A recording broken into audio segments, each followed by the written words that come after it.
there's a guy right now that could be potentially looking for another job, and he was being interviewed on MSNBC by this lady named Stephanie Rule, and he was asked the question, I'm curious to know if you would hire somebody like this. This is a phenomenal question here. There's not a Fortune 500 company in the world looking to hire a CEO in his 80s. So why would an 82-year-old Joe Biden be the right person for the most important job in the world?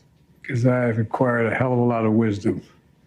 I know more than the vast majority of people. I'm more experienced than anybody's ever run for the office. And I think I've proven myself to be honorable as well as also effective. Would you hire somebody like that to run a, I don't know, like a $4 or $5 trillion a year company, whatever the number is, $32 trillion company, give or take? I could be off on the GDP. You think that would be a good CEO for a company that size? Now you're asking me a question that's somewhat above my pay grade.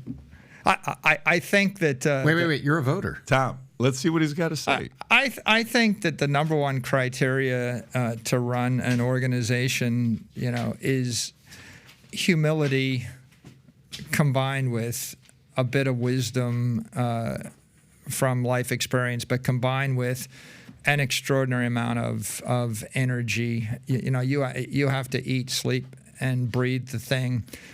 And I think that organizations that have people with too much confidence, they tend to go off the rails. And so it's good to know what you don't know. Got it.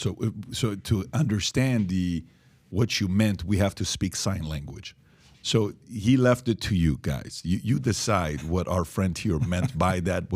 But just for your own company, if you were getting to a point where you would be replacing yourself as a CEO, would you look at somebody and value a person with, who's 82 years old wanting to be the CEO of MicroStrategy, or would you look for somebody younger? Or would it even matter to you age-wise?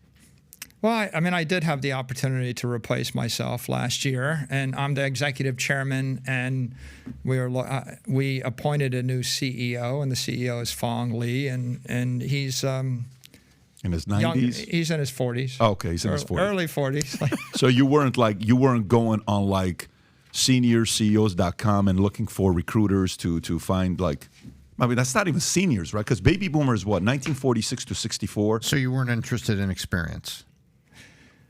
I'm not going to say the perfect age to be CEO because there are a lot of examples. I myself appointed myself CEO at age 24, but then again, I was only responsible for myself, and I couldn't mess much up. That's different, though. Because I inherited, and it took me many, many years to get to the point where I could break something. I think that the bigger the organization, the more careful one needs to be. This is a pretty big organization we're talking about, and this guy's applying for that job. So if you like this clip and you want to watch another one, click right here. And if you want to watch the entire podcast, click right here.